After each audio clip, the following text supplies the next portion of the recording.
Avoir 20 ans dans les oreilles, un livre de Jacques Vassal aux éditions Les Fondeurs de Bourg.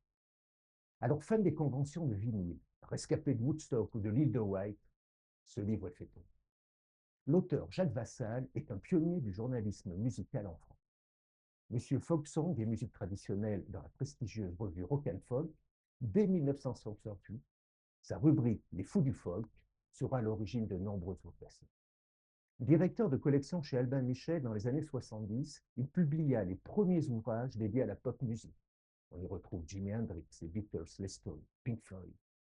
Il nous livre, dans ce livre, les souvenirs, les réflexions qu'il a pu partager avec de nombreux artistes, héritage d'un parcours dans les coulisses des festivals, des concerts ou de studios d'enregistrement mythiques, tels le studio d'Hérouville, par exemple.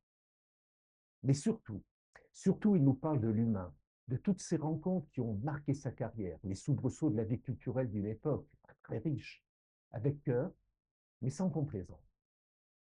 À l'heure où beaucoup sous-estimaient les nouveaux genres musicaux émergents des 60s, lui traduisait déjà Bob Dylan, Leonard Cohen, Woody Guthrie, et son célèbre En route pour la gloire, qui fut adapté au cinéma.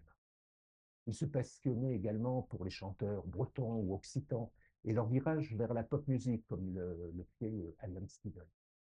Et également pour des chanteurs français débutants, comme Maxime Forestier, Gérard Manset, Bernard Lavilliers. En annexe de cet ouvrage, on trouve la liste des artistes que Jacques Vassal a interviewés. C'est une folie. A comme Graham Allwright, B comme Brassens ou Brel, C comme Leonard Cohen, F comme Ferry. Cela, il leur a même consacré des ouvrages. Et plus loin, on trouve Gainsbourg, John Lee Hooker, Nougaro, pour finir par W et l'immense guitariste Johnny Winter. Il sera de l'équipe de la première programmation du Printemps de Bourges en 1977, accueillant Jacques Higelin et son maître, le fou chantant Charles Trenet. Il collaborera par la suite, dès le départ en 1980, à la célèbre revue consacrée à la chanson française, Paroles et musique.